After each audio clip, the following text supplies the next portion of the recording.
22 de febrero del 2016, estoy en la Federal 7 en Culiacán, Sinaloa.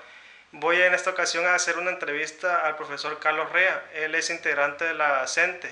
Acompáñenme. Buenos días, maestro. Buenos días. Me gustaría que me platicara dónde nació.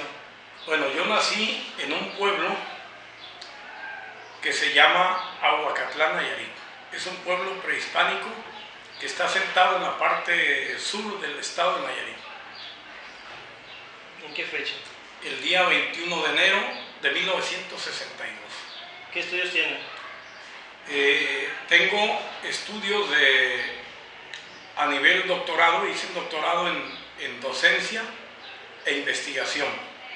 Pero naturalmente ahí en Ahuacatlán cursé preescolar, primaria, secundaria, y me fui a estudiar a una normal rural tipo internado en Atequiza, Jalisco, a un ladito de Guadalajara, por el rumbo al lago de Chapala, de las normales 16 que hay en el país.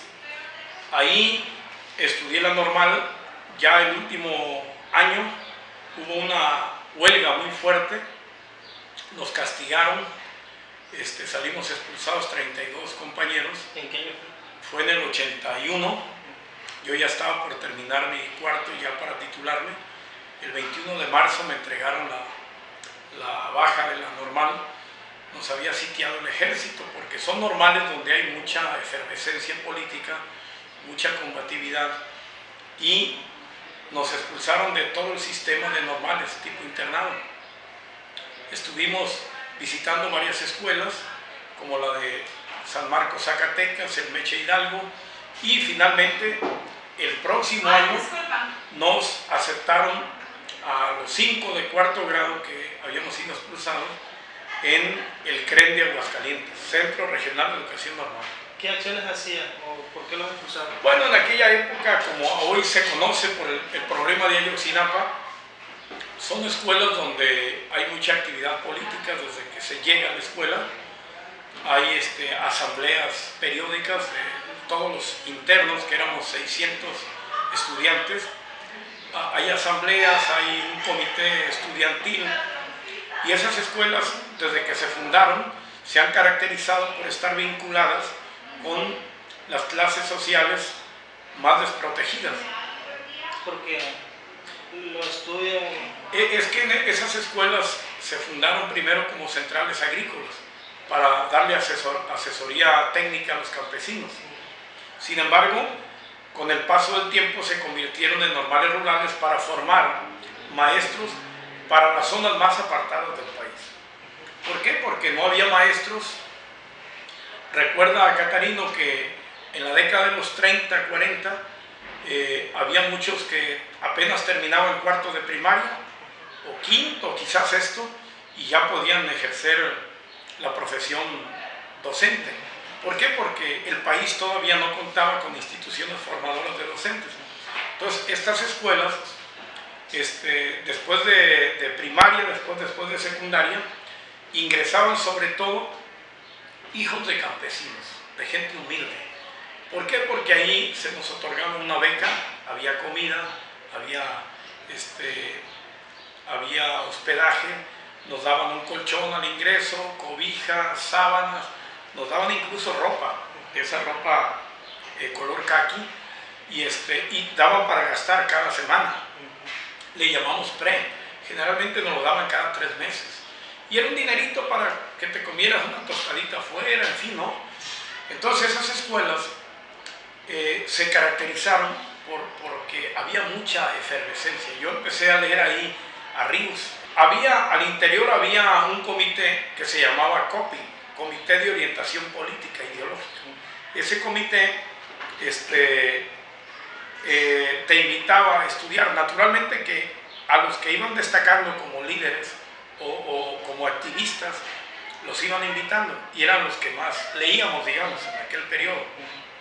¿Por qué? Porque al interior del internado había deportistas, había gente que le gustaba la música y se integraba a la rondalla, y algunos de nosotros teníamos inquietudes políticas, y entonces nos invitaron a participar. Yo, desde que llegué al internado, me sentí como pez en el agua, porque porque yo ya traía en mi cabeza la problemática del pueblo.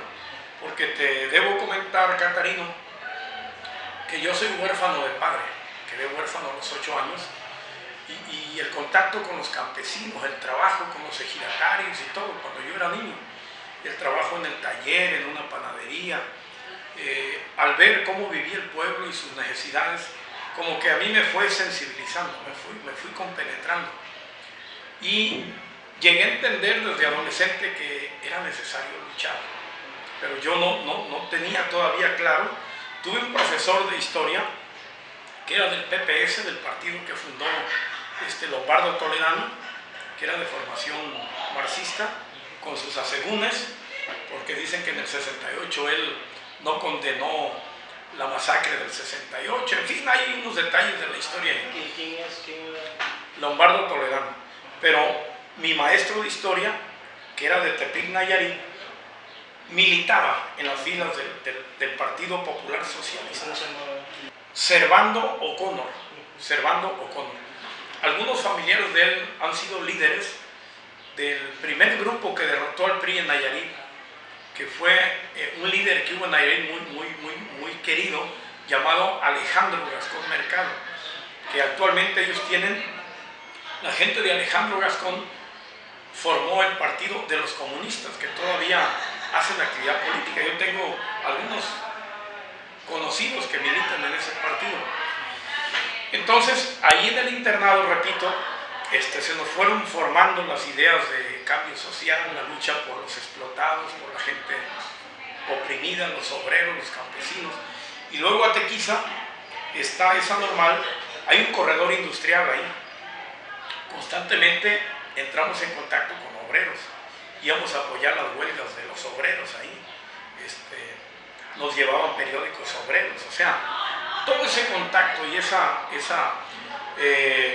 actividad nos fue de alguna manera influyendo en la personalidad. ¿Analizaban los procesos históricos? Analizamos. Por ejemplo, ayer, la semana pasada tuvimos, recordando los 50 años del asesinato de Camilo Torres. Sí. Y ayer, que fue 21 de febrero del 2016, sí. Se recuerda también el asesinato por Anastasio Somoza de Sandino. De Sandino. Esas efemérides hoy día se recuerdan. Se recuerdan. Ahí las normales teníamos el calendario rojo, se llamaba, calendario rojo. El día 2 de diciembre hacíamos un acto muy bonito recordando la muerte de Lucio Cabañas. De hecho, la sociedad de alumnos de nosotros se llamó Lucio Cabañas Barrientos, que egresó de Ayotzinapa y que fue un maestro, que fue líder de la federación de la que te comparto. Yo fui líder como unos 15 o 20 años después de Lucio Cabañas. 4 jóvenes formamos el comité central de toda la federación. Hay una federación que se llama Federación de Estudiantes Campesinos Socialistas de México, la FEXM. Entonces, teníamos el calendario rojo y a nosotros nos tocó vivir, por ejemplo, la Revolución Nicaragüense. Los apoyamos con libretas, con ropa, con dinero, difundiendo, porque en esa época en Nicaragua estaba la efervescencia con el Frente Sandinista de Liberación Nacional. Y luego en El Salvador se vivía otro proceso, en el Pulgarcito de América. Nos llevaban películas, llegaban salvadoreños, o sea, Farabundo Martí, el Frente Farabundo. Entonces nosotros vivimos prácticamente, Catarino, todo el proceso último de revoluciones de América Latina. Sabíamos de Camilo Torres, pero también de México sabíamos del Obispo Rojo de Cuernavaca, Méndez Arceo. Sabíamos también de grupos que andaban en la clandestinidad. Me tocó vivir lo último de lo que fue la Liga Comunista 23 de septiembre, que fue un movimiento. ¿En los 70 dónde estuvo usted? En los 70 yo estaba en Atequiza.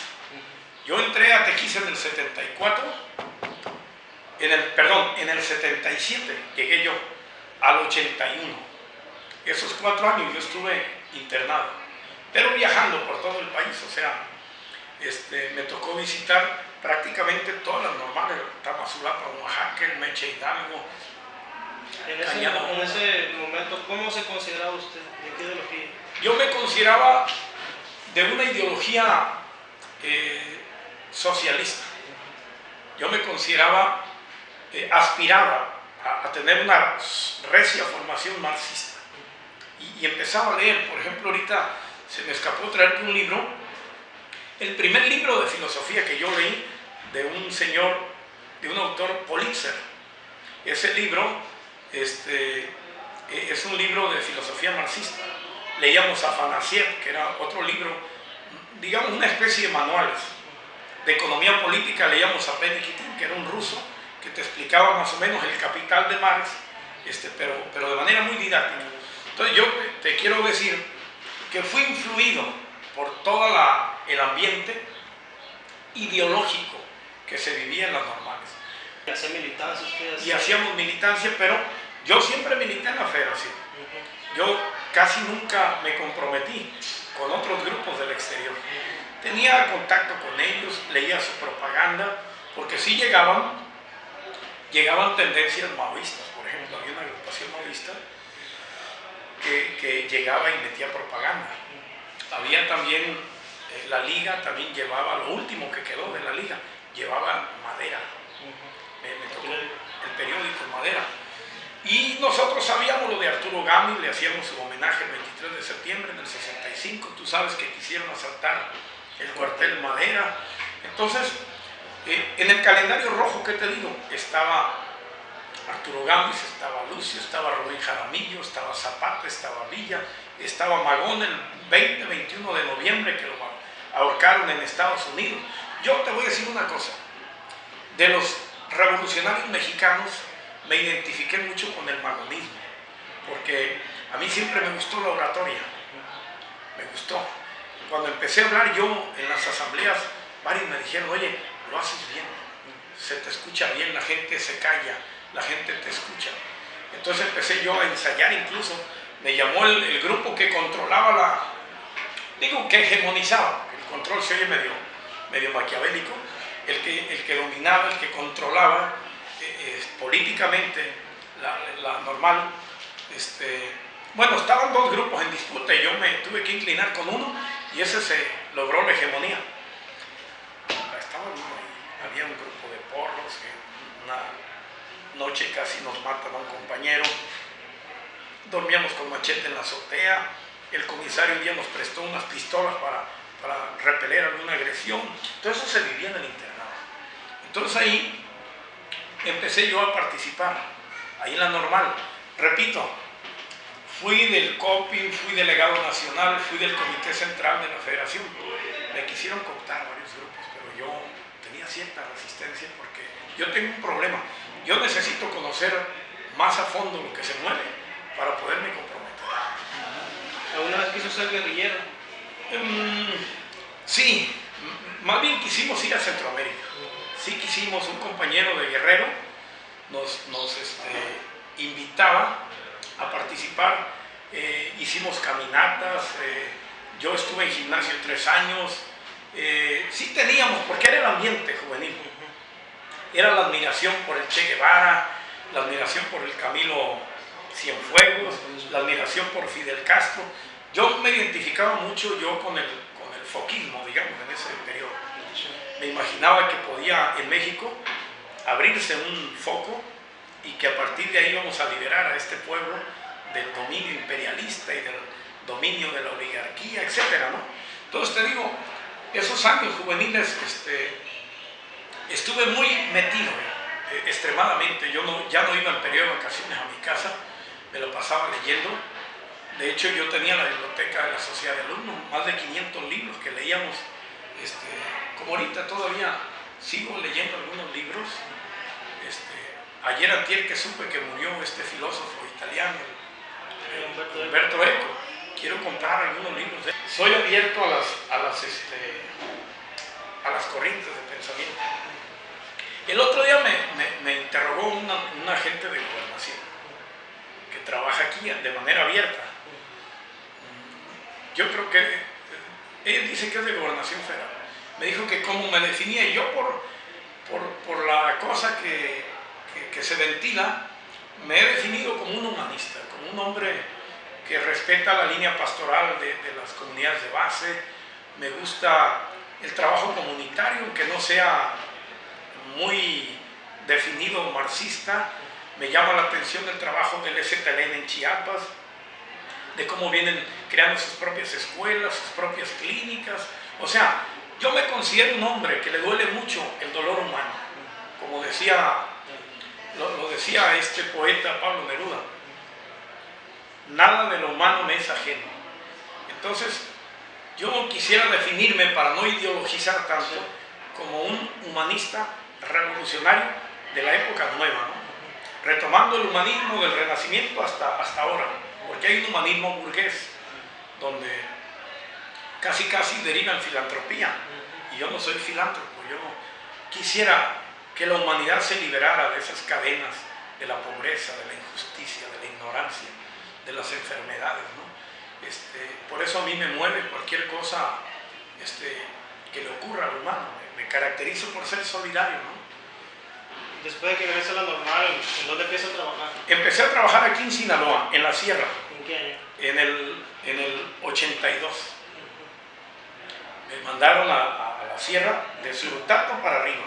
Se llama Santo Tomás. ¿Cómo llega a la CENTE? Llegué a la CENTE porque las normales rurales están muy vinculadas a la CENTE. Prácticamente son sus cuadros en preparación, ¿no? Yo, por ejemplo, en el 79, Caterino, ya había participado en el 80, allá por Insurgentes en México, en las marchas de la coordinadora. Es decir, yo milito en la coordinadora, sin todavía ser maestro.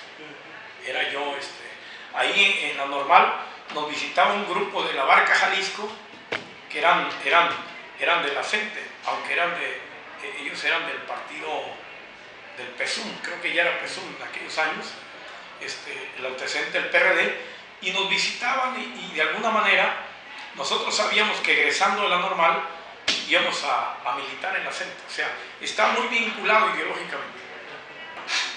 ¿Qué me puede hablar sobre la historia de la CENTE en Sinaloa? Mira, lo primero que hay que decir es que la CENTE se fundó en Chiapas, allá por el 17 y 18 de diciembre del 79, en Tuxtla Gutiérrez, Chiapas. Se reúnen varias organizaciones y en Chiapas se vivía una gran efervescencia porque hubo el auge petrolero, pero el auge petrolero encareció la vida en Chiapas, por ejemplo, donde hay gran producción de petróleo, y ahí surgió el descontento, donde exigían sobresueldo, sobre todo. Empezaron a exigir sobresueldo, pero junto con eso empezaron a ver que había problemas de pagos, que había atropellos de carácter laboral, y sobre todo que había una cúpula gangsteril dirigida por Carlos Longitud Barrios. Entonces, estos elementos económicos, laborales y políticos fueron generando un proceso de formación de una organización que luego tomó vida como CENTE. La CENTE no es la primera organización de lucha del magisterio. Los maestros hemos venido luchando a lo largo de la historia, sobre todo de la historia moderna y contemporánea. Tú sabes que un asesor de Zapata, Otilio Montaño, era profesor. El grupo Sonora de Plutarco Elías Calles y de Obregón eran profesores. Podemos encontrar en las luchas a los maestros, en la lucha social, a veces no como gremio totalmente, pero sí quien tenía la profesión docente y que dejó el arma aquí mismo en Sinaloa, el profesor y litigante Leiva Solano, Gabriel Leiva, el protomártir de la revolución en Sinaloa, era maestro. Entonces, se crea la CENTE en Chiapas y empieza a extenderse por todo el país. Ahí en Chiapas nacieron los consejos centrales de lucha, el CCL de Chiapas. Ahí en Chiapas hay dos secciones, la 7 y la 40. ¿Aquí en Sinaloa cómo llegan ellos? Aquí en Sinaloa llega, te voy a decir cómo. Cuando se forma la CENTE, muchos dirigentes de la CENTE trabajan o estudian en México. Había otra normal en Guerrero, que también se caracterizaba por ser semillero de disidencia. Entonces muchos maestros de México, había reuniones en el verano y trajeron la semilla para acá. Entonces aquí hubo primero una comisión promotora, se llamó la comisión promotora de la CENTE. Ahí participaron varios maestros. El director de la 5, por ejemplo, vivió ese proceso, Manuel Jauregui. Él fue muy amigo de Palomino. Palomino después traicionó a la CENTE, pero ellos, a través del Frente Magisterial Independiente, difundieron la línea de la CENTE. Y entonces aquí, los maestros que iban a México traían de alguna manera, venían imbuidos de la ideología de la coordinadora. Luchar contra el cacicazgo, luchar por democratizar el CENTE, la educación, el país, apoyar las luchas sociales. Todos los principios de la CENTE se los trajeron y empezaron a difundir. ¿Era un movimiento antiimperialista? Era un movimiento antiimperialista, era un movimiento anticapitalista, aunque aquí muchos han insistido que la coordinadora es un movimiento de masas donde participa todo el mundo. O sea, para participar en la CENTE no necesariamente tienes que ser antiimperialista. Los cuadros más lúcidos, los cuadros más formados ideológicamente, esos sí son generalmente antiimperialistas, anticapitalistas, antigobierno, PRI-PAN, gobierno de derecha, es decir, los cuadros. Hay muchos maestros que es ateo y otros que son creyentes, unos que pueden ser del PAN, del PRI, del PT. Sin embargo, en el gran movimiento social confluimos magisterial, confluimos. Esa es una virtud que yo le veo a la coordinadora, que no es sectaria. Yo creo que es uno de los méritos que tiene, es incluyente, es democrática, aunque ha habido momentos donde se quieren imponer ciertas cosas, pero en términos generales, en la coordinadora hay discusión, hay consulta, hay debate, hay asambleas, hay órganos de gobierno. Es decir, se vive un clima de un sindicalismo nuevo, democrático, revolucionario, de clase. Ahora, los dirigentes, repito, sí tienen que tener cierta formación, porque allá en México y en Chiapas y a los estados donde se vaya, ahí hay niveles también. Lo sabes que hay niveles. Yo no dudo que haya gente que esté metida en procesos revolucionarios, que sea un cuadro de la CENTE, ¿no? Muy respetable, bienvenidos todos los compañeros. Puede ser que en Guerrero, en Chiapas, en Oaxaca, donde las condiciones son de otra naturaleza.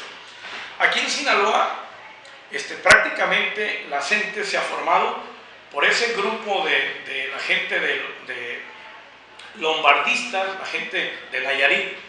Tuvieron un grupo más o menos importante, la gente de Alejandro Gastón Mercado, otros que venían del MRM, del Movimiento Revolucionario Magisterial, del PCM, del Partido Comunista, y otros que veníamos de la tradición de la izquierda radical, que le llamaban, donde nosotros no participamos en procesos electorales, le apostábamos a una lucha en la calle, a una lucha incluso que podía ser una lucha de todo el pueblo contra el gobierno. En esa lucha no se hubo quema de camiones, no. Aquí en Sinaloa lo más que llegó a haber fueron jaloneos, descalabrados. ¿Quiénes contra quién? El grupo de charros, el grupo de Carlos Longitud Barrios contra maestros que íbamos a protestar. ¿Quiénes eran? ¿Quiénes eran los golpeadores? Sí, los representaban. Pues en aquella época aquí estaba Ernesto Moreno Morales, que era de la FEDSE, había después los Mendívil, uno de ellos fue secretario, que ya falleció hace poco, Mendívil Chaparro, y el otro que después tuvimos cierto trato más cercano, porque han cambiado las cosas, algunos charros se hicieron no tan rabiosos ya, y pudimos interactuar con ellos. Simón se llamaba, de aquí del Tecnológico, líder del TEC. Es decir, había ciertos personajes aquí que de alguna manera fueron más duros en aquella época. Y en la sección 53 estaba el cacicazgo de Juan Rodolfo Monroy, que luego es sustituido por el cacicazgo de Daniel Amador. ¿Y en el CENTE 27? En el CENTE 27 perdió el control Carlos Jongitud Barrios, pero llegó un grupo de gente que salió del movimiento, un movimiento que hubo que se llamó Movimiento Magisterial Sinaloense, allá por el 90 del 89 al 91, se fue incubando un movimiento grande, fuerte, para echar abajo a Jongitud. Ya Jongitud le había dado la espalda al presidente de la República, ya le dijo, tú vete a descansar, ¿no? Ahí se viene la caída de Jongitud, pero ya tenían preparada a la otra líder, al Bester, que está en la cárcel. El Bester más o menos empieza en el año 91 para acá, empieza el cacicazgo fuerte del Bester Gordillo Morales. Regresando a los 80, 81, esos líderes que fundan la CENTE aquí en Sinaloa, ¿quiénes eran los primeros militantes? Pues estuvo Obdulio de Guasave, que ya falleció, Obdulio Álvarez, estuvo Martín Escalera, que ya falleció, de acá del norte, estuvo Manuel Jauri, que es director todavía que te pudiera ampliar también, director de la Federal 5. Él vivía en la casa de Palomino, uno de los que fueron líderes de la primavera de la CENTE, allá por el 89, 90. ¿Su nombre completo? ¿Su nombre completo? Manuel, es Manuel Jauregui Vitorino. ¿Y Palomino? Palomino es José Palomino, me escapo ahorita. El Palomino aquí estuvo, aquí vino en aquellos años cuando la gente lo respetaba. Después él empezó a hacer negocio con el movimiento, porque hay que decir una cosa, muchos líderes de la coordinadora se han pasado al otro campo, han hecho negocio, han hecho carrera política gracias a la CENTE y a sus habilidades. Entonces, aquí tenemos, por ejemplo, mucha gente que tenemos algunos cuadros que se han ido a la parte oficial, ¿no? Entonces está Humberto Domínguez, que todavía él milita, Peraza, que acaba de fallecer, ahorita se me escapa el nombre completo de él, él era director de escuelas técnicas. Efraín Benítez, que también murió, dicen que problemas de una riña del fútbol, no sé qué, lo balacearon y murió. Efraín Benítez, entonces era Efraín Benítez, Eutimio Franklin, Peraza, Obdulio Álvarez. Ahí incluso se escribió un libro de un compañero que se llama Hojas, que voy a ver si lo consigo, no lo tengo a la mano, sobre todo que trata de documentar el movimiento del 91, que ha sido el movimiento más grande que se ha vivido en Sinaloa, donde estaba Francisco Labastida Ochoa de gobernador, donde logramos 10 días más de aguinaldo. Y el grupo de Jongitud Barrios fue desplazado y llegó otro grupo, pero finalmente se adaptaron al cacicazgo del Bester Gordillo. ¿Se puede pensar que Salinas quitó a Jongitud y puso el Bester? Exactamente. Aunque Jongitud también, no hay que tampoco desdeñar la lucha magisterial que venía empujando ya muy fuerte. Llegamos a tener marchas de más de 200,000 maestros. O sea, ya también el movimiento ya estaba cobrando mucho auge. Entonces, el gobierno ya le incomodaba a Jongitud, pues simplemente lo quita y le baja un poco, como que manda una señal a la sociedad de que ya quitaron al cacique odioso, al cacique grotesco, ¿no? Y que pues había que probar un nuevo liderazgo. Entonces el Bester Gordillo hace unos estatutos donde ella redacta que va a ser un sindicato más incluyente, que ya no va a ser un sindicato al servicio del PRI, que va a ser plural, o sea, un nuevo discurso un poco matizado para que le dieron oportunidad a la disidencia de que participara en los comités de composición. De hecho, yo participé en 3 de ellos, o sea, mayoría charla, minoría coordinadora. ¿En qué año? Prácticamente desde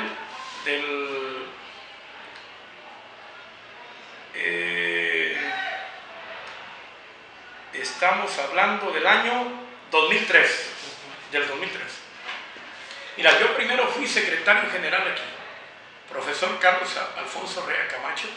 Acabábamos de un 18 de octubre, ganamos el comité de aquí, un grupo, por primera vez, digamos, alguien totalmente definido de la coordinadora, llega a dirigir un comité delegacional de aquí de esta escuela, con un promedio de unos 80 trabajadores, ¿no?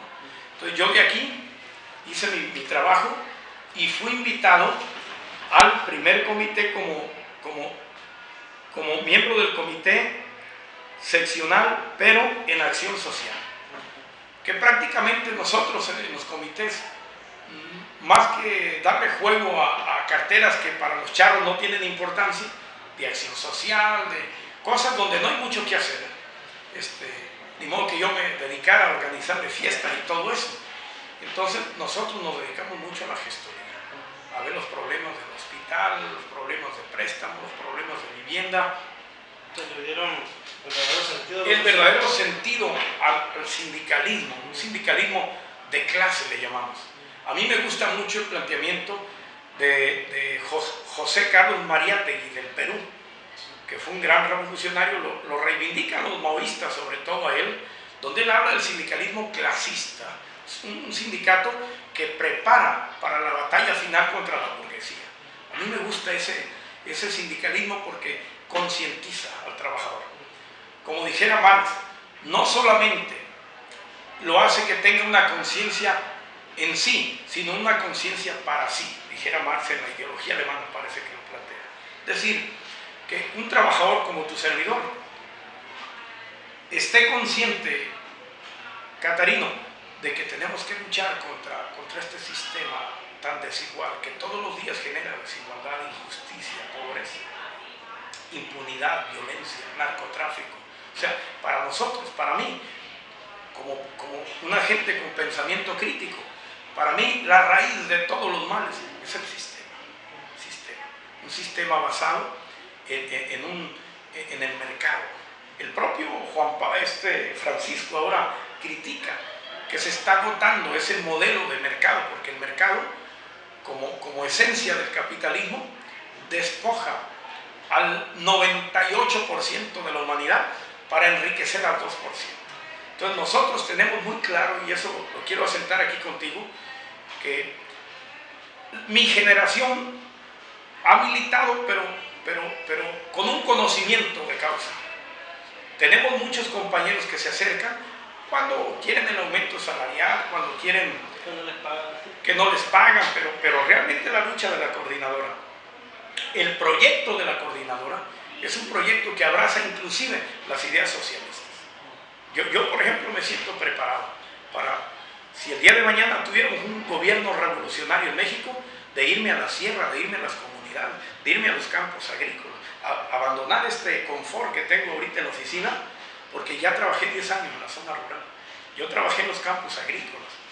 Entonces, como me tocó viajar por todo el país, te enamoras del país, pero también te duele la tragedia del pueblo. Entonces aquí en Sinaloa, cuando yo llegué, me fui encontrando con compañeros que estudiaban en México, en la Normal Superior de México, con compañeros que estudiaban aquí en la Normal Superior de Nayarit, que también había movimiento, y se empezó a conformar lo que se llamó el Consejo Central de Lucha de los Trabajadores de la Educación en Sinaloa.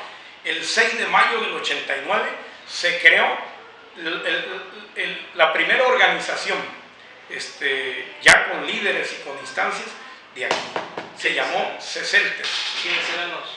Pues eran casi los cuadros que te mencioné: Efraín Benítez, era Eutimio, era los compañeros que te mencioné hace rato. ¿Había mujeres?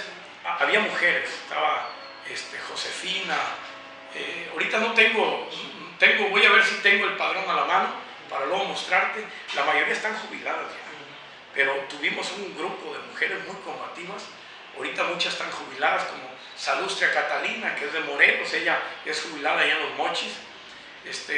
Tuvimos mujeres que lucharon junto con nosotros,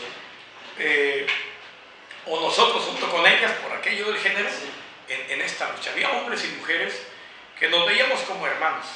Llegamos a tomar escuelas, como en el Valle del Carrizo, una secundaria que a los compañeros les escamotearon sus derechos, y tuvimos que tomar la escuela del Valle del Carrizo, una técnica, creo que la técnica 3.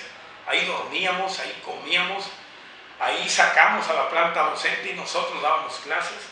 ¿Por qué? Porque había un clima represivo, autoritario, de atropello. El Chuco Ramírez. El Chuco Ramírez fue un compañero que estuvo muy cerca de la CENTE y que él y yo luchamos, pero él tenía la UCES, ¿no? La UCES, pero estuvo muy cerca, mira. ¿Qué quiere decir UCES? Ahí está. La UCES es la UCES es la Unión de Solicitantes Emiliano Zapata, que ahora creo que Juan Jacobo la dirige, o no sé quién la coordina. Después de la muerte del Chuco, ya ves que a él lo asesinaron ahí en Tierra Blanca, el movimiento popular se vino abajo, pero junto con el Chuco, aquí estamos un 2 de octubre, mira, hacíamos manifestaciones con la UCES y con las otras organizaciones de universitarios que queríamos nosotros. Con Joel, por ejemplo, estamos formando la coordinadora CLPI, Coordinadora de Lucha Popular Independiente. Se estaba generando ya un germen para crear una organización popular más grande. El Chuco había estado en Chiapas, se entrevistó con Marcos y todo.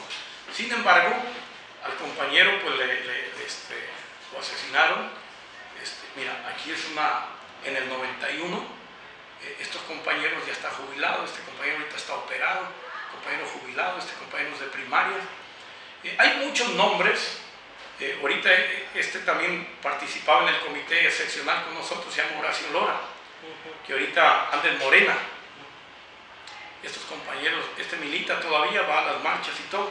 Este líder de jubilados se llama Carlos Ramón López.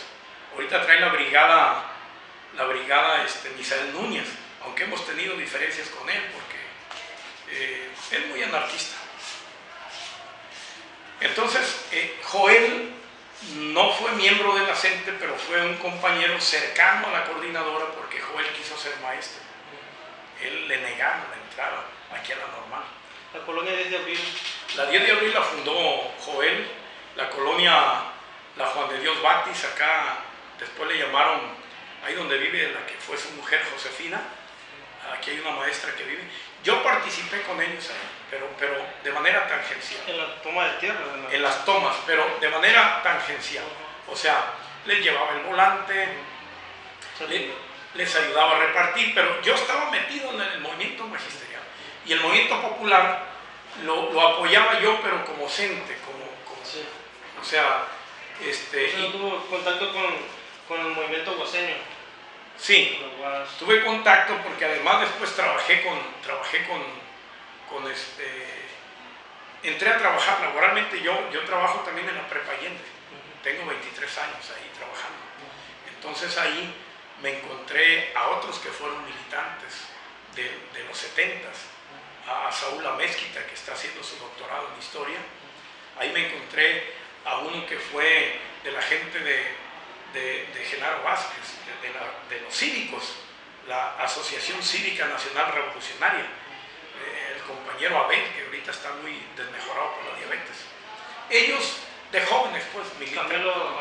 Camilo también lo conozco, he platicado con él, la última vez lo vi en México. Él me conoce. Aquí era su director, un compadre mío, muy amigo de Camilo, que estuvieron juntos en la casa de estudiantes.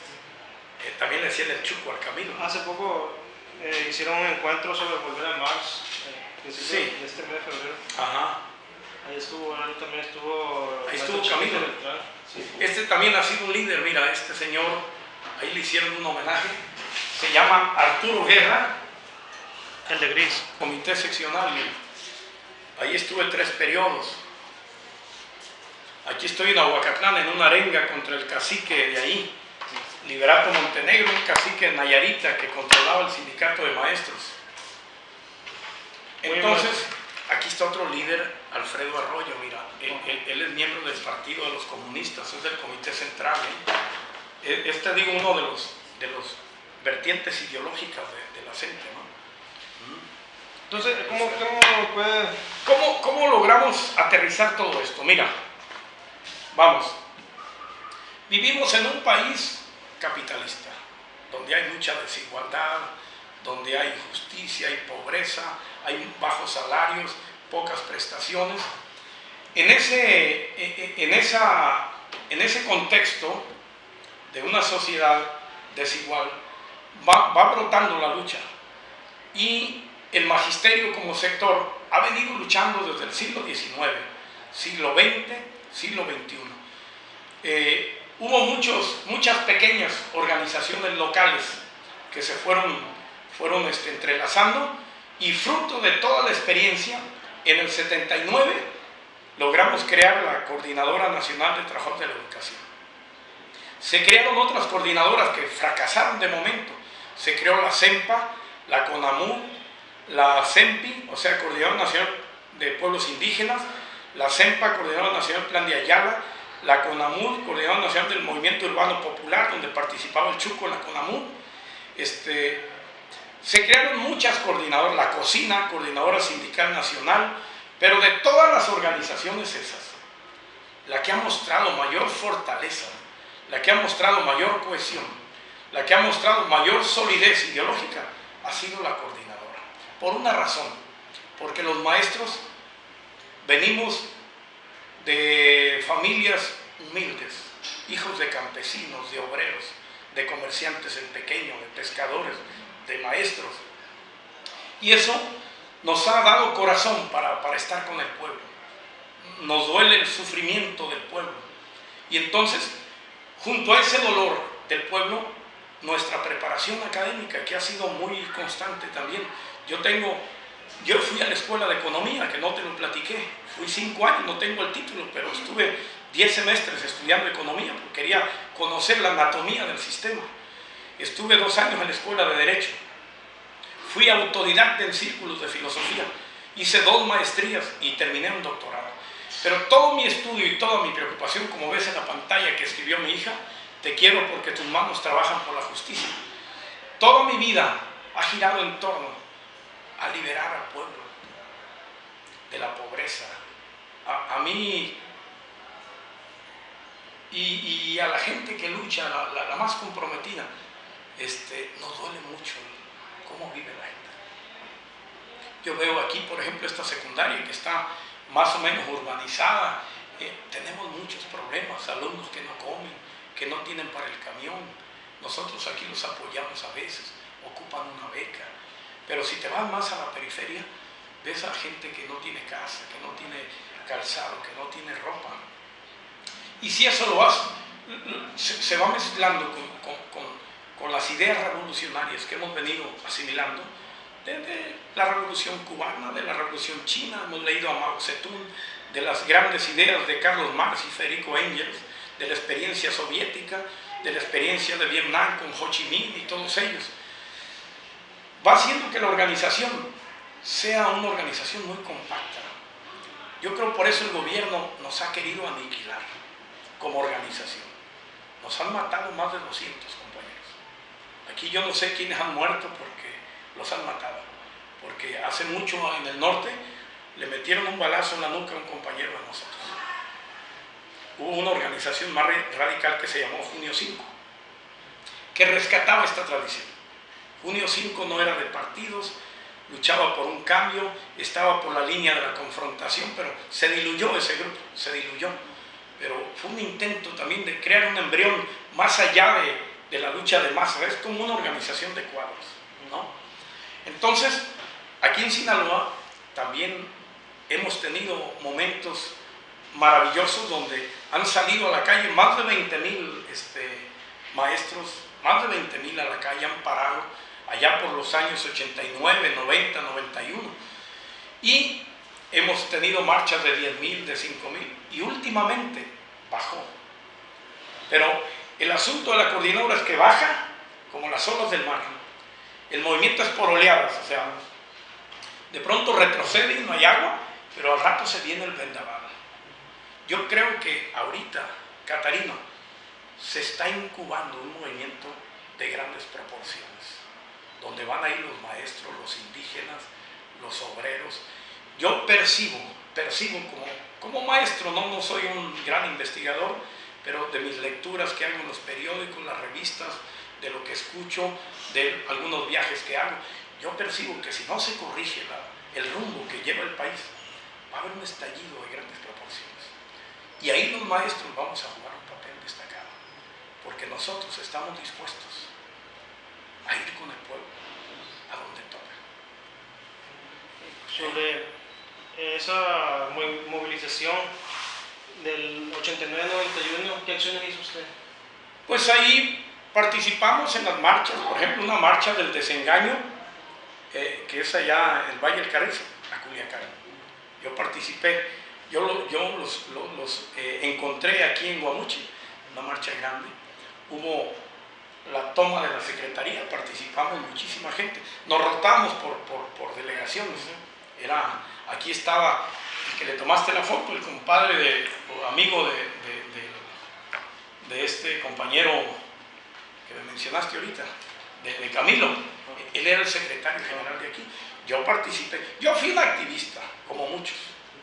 Naturalmente que a mí después me confesaron, como yo soy muy directo para hablar, y a veces me agito para hablar, pero agito a la masa, no me dejaban hablar casi. Me estuvieron obstruyendo mucho, porque muchos de ellos ya pensaban quitar a Pedro para que llegara Juan, es decir, quitar a Jongitud para poner a la Gordillo, y ellos encumbrarse aquí. ¿Lo han amenazado a usted de muerte? Sí, hace como unos 4 años, 5, yo fui a la Procuraduría y pedí incluso protección. No sabía si pedir o no, porque también está muy desprestigiadas las instituciones estas, pero me dijeron que era del entorno universitario. Me dijo un agente de gobernación conocido mío. Me dijo, mire maestro, es el entorno universitario, aléjese de él. Entonces yo me alejé, pero una semana me acompañó mi mujer, mis compadres. La subprocuraduría me mandó un vigilante como una semana, porque me dijeron que llegando a la Prepa Allende me iban a matar. Me habían desconectado los cables del carro, me habían golpeado el carro, me lo habían bañado de pintura, y era por alegatos internos de la universidad. No tenían más trascendencia que defender ahí los derechos de los trabajadores, ¿no? Cuando pasó la ley del ISSSTE, ¿en qué año fue que hizo usted? La ley del ISSSTE fue en el 2007, se aprobó. Pues hicimos marchas, mítines, plantones, editamos propaganda, hicimos foros, hicimos bloqueos, fundamentalmente eso, mucha información, porque Catarino, a mí me gusta sobre todo las tareas de carácter informativo y formativo. A mí, yo siento que mi papel es proveer ideas para que la masa se mueva. Las reformas educativas, ¿qué se hizo con la MEB, Acuerdo Nacional de la Modernización? La MEB. Pues mira, a partir del 82 para acá, Catarino, realmente lo que ha buscado el gobierno es privatizar. Tú sabes que el contexto internacional, con el nuevo modelo, el nuevo paradigma que le llaman, creado por Hayek y por la Escuela de Chicago de Estados Unidos, con Milton Friedman a la cabeza, ellos definieron una política mundial que la han venido imponiendo. Entonces, ¿qué han pretendido hacer con las escuelas más técnicas, las escuelas menos humanistas? ¿Para qué? Para tener un mayor control del sujeto, de la mano de obra. Entonces, tanto el acuerdo como de la modernización educativa y otras reformistas que han intentado hacer, como incluso esta que no es reforma, esta última, que le llaman la mal llamada reforma educativa, que es laboral, realmente lo que están haciendo es aplicar una política de los grandes monopolios, una política internacional, para quitarle toda la vertiente humanista crítica a la educación y dejar solo la formación técnica para que haya mano de obra barata para los grandes monopolios que están invadiendo América Latina.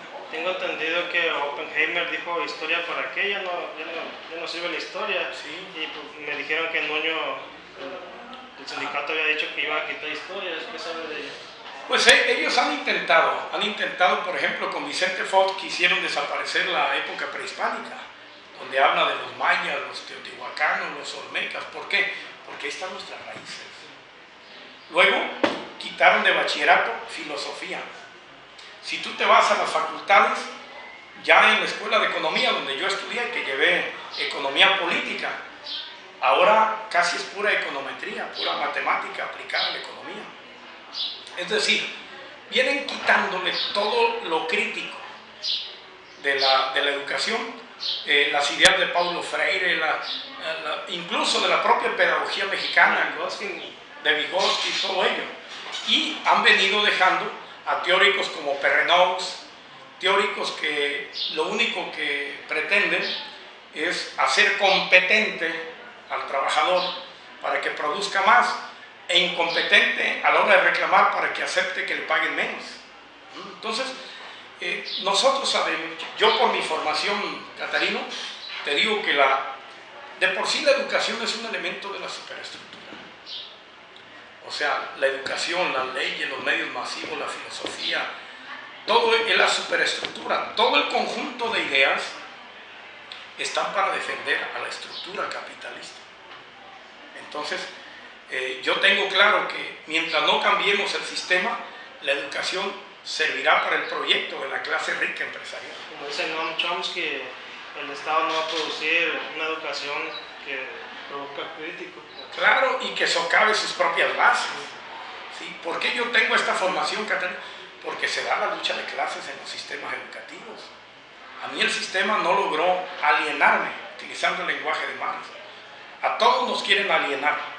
Es despojar de tu yo, despojar de tu capacidad de reflexión y de crítica. Lo que yo le llamo el coco wash en las preparatorias, un lavado de cerebro, de coco. ¿Para qué? Para que no seas crítico, para que no seas solidario. ¿Cómo se combate eso? Eso se combate con educación y se combate con lucha. ¿Qué hay que hacer? Hay que hacer es ir educando a la juventud, ir educando a nuestros hijos, ir educando a nuestros alumnos en esa línea y educar con el ejemplo. Que la gente te vea que tú puedes vivir sin fumar, puedes vivir sin tomar, puedes vivir sin explotar a nadie, que puedes ser un hombre que barre una calle, que pone un árbol, que riega un árbol. O sea, muchos de los valores, o diría, la mejor manera de enseñar valores es con el ejemplo. Y yo digo que si un día los maestros llegan a asumir su verdadero rol de maestros transformadores, podríamos hacer mucho. 2 eventos importantes en su vida. 2 eventos. La llegada a la normal de Atequiza, en el 77, por 2 razones, por mi vocación de maestro y por mi vocación de luchador. Ese es uno. Y segundo, el segundo evento de mucha importancia es haber contribuido a la edad que tengo ya, 54 años, a despertar conciencias. Para mí son 2 logros, cosas que no he logrado: despertar a todo el pueblo. Yo participé en algunos proyectos que no fructificaron, pero que tenían la idea de crear una organización de revolucionarios profesionales. Ahí fracasamos. Pero son 2 cosas. Mi llegada ahí, porque ahí empezó mi formación. Ese ambiente para mí fue el encuentro con mi mundo, con mi libertad, lejos de mi casa. Digo lejos de mi casa en el sentido de que, bueno, ya no me sujetaba a ciertos hábitos familiares, y el contacto con los 600 jóvenes, llegando militar en una federación muy combativa que tiene historia, que ha hecho mucha historia y que se va a escribir sobre ella. ¿Su personaje histórico de Sinaloa quién sería?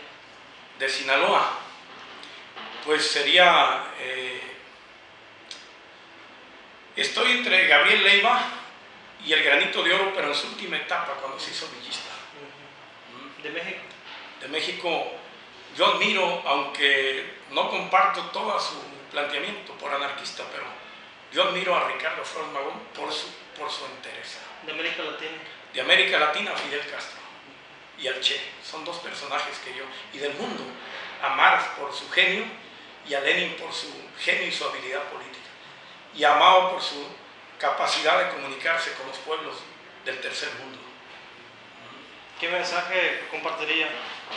Bueno, mi mensaje es que tenemos que atrevernos a luchar por un cambio profundo, radical, aunque a veces podamos ir despacio, zigzagueando por etapas, pero no perder de vista que para que la humanidad logre convertirse en tal, tiene que haber una transformación radical. Y yo quisiera ir pregonando por el mundo, como hasta ahora lo he hecho en este mundo pequeño geográficamente, ir pregonando las ideas de cambio, de justicia, de libertad, e ir influyendo en los hijos, en los vecinos, en los amigos, en el sindicato, en el pueblo, animarlos para que luchen, porque si no hay lucha, no hay cambio. Y que esa lucha sea una lucha consciente, una lucha verdadera, donde no haya lugar para los oportunistas, ni los arribistas, ni los traidores, que es una lucha auténtica del pueblo, y que un día se haga realidad lo que dijo Abraham Lincoln, que solo el pueblo salva al pueblo, desde una perspectiva de Marx. Muchas gracias, maestro. Hecho.